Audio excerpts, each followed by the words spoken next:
This is a sermon I've had in mind for a while now. I started to write it out as an essay, but I never quite finished it. And sometimes I feel like it's better if I talk it from my thoughts. Even though I mess up words and stumble through it, I think that's sometimes better because nobody's listening for me to get it perfect anyhow.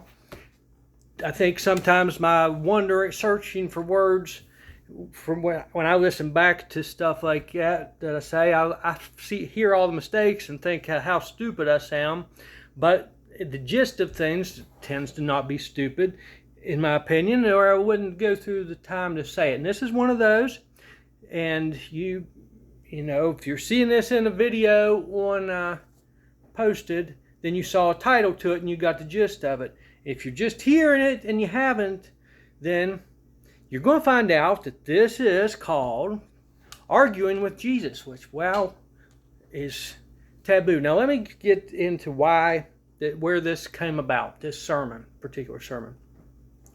I heard from the time I was a little boy that you would argue with Jesus. And, it didn't mean so much when I was a kid, that I took anything that, you got to understand, back in the 80s, okay, you could have a disagreement about a fact, and Google wasn't around to pull it up instantly. Sometimes it'd be months later before somebody had the proof. So a little petty argument could just be annoying as heck. And so my mom would be hearing me arguing with my sisters, and she, said one time, you would argue with Jesus. Well, the last time I heard somebody say that to me, wasn't that long ago. It was less than a decade ago, and it was from one of my sisters said, you would argue with Jesus. And it made me mad. It never made me mad when I was a kid, but it made me mad. It's like, now you're calling me less of, I took the same words my mom said, and here I'm about to prove them both right. This is what I'm doing here, is I'm proving them right, but I'm also got this point to make here. Now, this is Matthew chapter 15, the book of Matthew chapter 15. And once Jesus took up his mission, once he stepped into the role of his Father, which his Father being do the work of God, he was doing his Father's work. And once he took up the mission, he saw it through no matter what was in the way. And that mission in chapter 15 brings him into disputes with the Pharisees, okay? Now, it's important to know that the tribes of Judah, one of them was the tribe of Levi. And the tribe of Levi did not receive a land inheritance from Israel when Israel passed away. What Levi received was to carry out the work of the synagogue. They were the rabbis, and other people could discuss the stuff, but when it came down to carrying out the work of the Jewish faith, the Old Testament religion, it was those certain roles were to Levi. It's kind of like, if you were doing was some unions work with the Teamsters, hey, you can't put up that light fixture at this type of venue. Only a Teamster can do that. It's sort of that type of thing. Now, I mean, you don't hear it majorly in the Bible brought into it, but you do hear it does come into effect, and it come into effect because they're like, wait a minute, you are from the tribe of Judah. The tribe of Judah is the tribe of kings. If anything, the tribe of Judah was one you want to be from in a way. That was because everybody has to answer to the king to an extent. Well, Jesus was a king too, but he was also doing the work of the synagogue. And he got thrown out of synagogues for doing it. He got thrown out of synagogues in his hometown, got taken to the edge of the city. Get out of this town or you're going to get stoned to death for doing this, because you're not allowed. You're breaking the tradition, which that's what he was born to do. He was to bring the New Testament. And it is, I can't believe 2,000 years after all this, I hear people say, what's wrong with the Old Testament. It's like the Old Testament, people need to know you might be dead under the Old Testament. You got to really consider the Old Testament. So many things are punishable by death, and it's not about being forgiven, and it's not this concept that you can. It's the eye for an eye, tooth for a tooth thing's all fine and dandy till you make a mistake. Now, Moses, mind you, remember he did commit manslaughter. It was just manslaughter on an Egyptian. Okay. It still was the same act of violence and the same act of anger that was punishable by death under the same laws that he put down. But yet, God chose him to put those laws down. The Old Testament was God's law, and the New Testament was too. And God gave both laws to let man decide ultimately what happens. Are you holy or aren't you holy? If you're holy, then the Old Testament will be fine for you. But if you mess up and you need forgiveness, you're going to need the New Testament. And Jesus might not have needed the New Testament, but he's the one that gave it for us. So, okay, but chapter 15, there's where we go.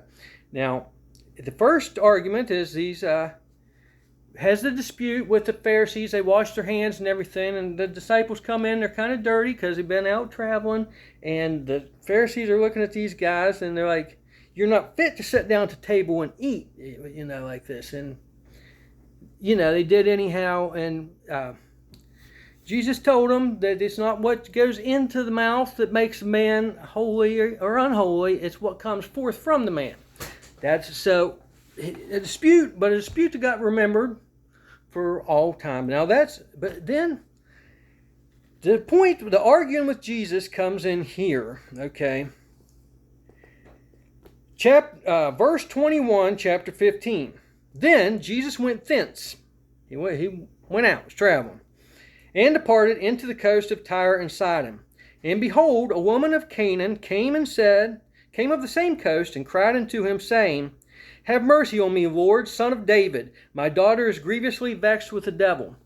Now she'd heard of Jesus, obviously, because he was doing miracles, and she was in need. Okay, she comes to. Now, when you hear of Canaan was the grandson of Noah. In these old ancient times, people took their name, and that name became their nation. Your descendants, if enough generations built up under one name that's remembered, that became a nation. And then people took that name of that nation, and put it on the land.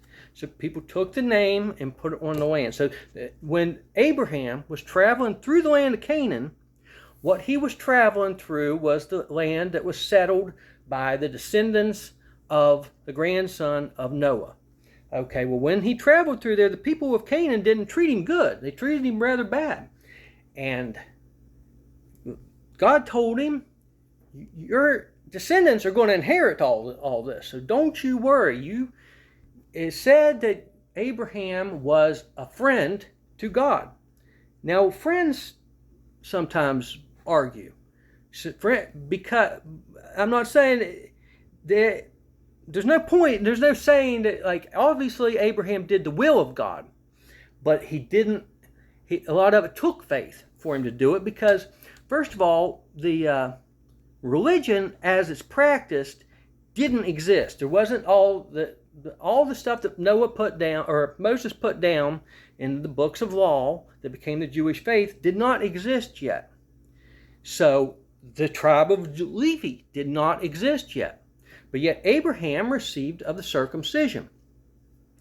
And so it's like, well, if only the tribe of Levi can do the circumcision, was Abraham's circumcision not valid then? And that was the point where Jesus made to justify the fact that he was allowed to preach the word of God, because sometimes God himself designates the exception. And that's what God did in his case, and that's what God did in Abraham's case. They were outside of what the tradition was, but they still needed to be doing exactly what they were doing. And so that doesn't mean that they were always right. Now, people might say that Jesus was always right, and that's what we get to here. And behold, a woman of Canaan came of the same coast, and cried unto him, saying, My daughter is grievously vexed with the devil. But he answered her not a word. And his disciples came and besought him, saying, Send her away, for she crieth after us. She'd already been annoying his disciples, apparently, by following them, hey, help me, help me, help me, And the people of Canaan were still, of the tribes of the people of Israel had they went in and took the land from the people, but it said that these people were doing horrible things in there, And then it goes back to Canaan himself committed a sin against his father, and that's supposedly the curse for why the people of Canaan were always bad in this and that. So the people of Canaan really got trotted down pretty crappily in a lot of the senses. But now that's the old idea that the children inherit the sins of the father. You can't. It's part of what you are. You can't escape from it. Well, that's what the people of Canaan sort of inherited. But and he answered and said, I am not sent but unto the lost sheep of the house of Israel. God hadn't sent him to preach to the Canaanites. He'd sent him to preach to the house of Israel. And then came she and worshipped him, saying, Lord, help me. But he answered and said, It is not meet to take the children's bread and cast it to the dogs. Now, what he says there, that's what we would call racism, prejudice, and slander. It's a crime. It's hate speech. But that's what Jesus said to her. He said, You are not one of God's children. You're a dog. And she said, Truth, Lord, yet the dogs eat of the crumbs which fall from the master's table. Then Jesus answered and said to her, O woman, great is thy faith, be it unto thee even as thou wilt. And her daughter was healed that very hour. He didn't have to go heal her, because it wasn't Jesus that planned it. It wasn't her that planned it. God is the one that is able to see and do all. That's what in the book of John, Jesus says, and somebody just calls him good rabbi, good teacher.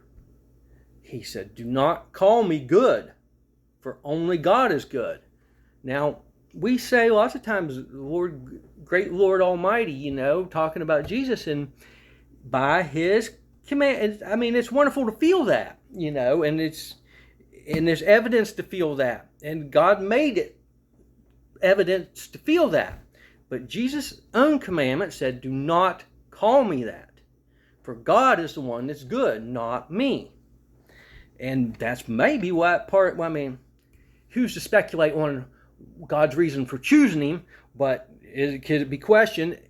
You can't. That's an argument you can't win, but God does give a lot of freedoms, He does give us the ability to make mistakes. And as St. Augustine said, because St. Augustine later, there's a book called Confessions of St. Augustine where he felt bad about the things he did when he was a young man. And he realized that even the bad things he did, God was able to use all those experiences to his good work. And, and it happened with Paul when Jesus converted Paul after Jesus was crucified.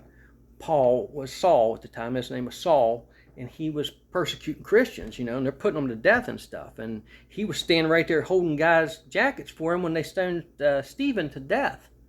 And he didn't stop that. But because he had been part of such perpetration of evil, he was equally zealot in his work once he began the work. So God was able to use what he had to work with. And there is an example of someone who argued with Jesus, and she was right. And that says a lot of things, because, it's like, first of all, okay, what Jesus said in this day and age, if you called somebody based on what nationality they are, you called them a dog based on that, that's not okay. But it happens sometimes, and it happens to every race. No race gets not mentioned in negative connotations because the world is a hard place and bad things happen and people put the blame in places it's not supposed to be. In this case, Jesus, in his own words, a woman who was great in faith and stunned him with how great in faith she was, and contrite like he was, just like he didn't allow himself to be called good. When he told her she was a dog, she didn't say, "No, I'm not. I'm better than a dog." She took that low. She took the criticism and said, "But please." And that was what was his nature. So this is so there you go. The one who argued with Jesus.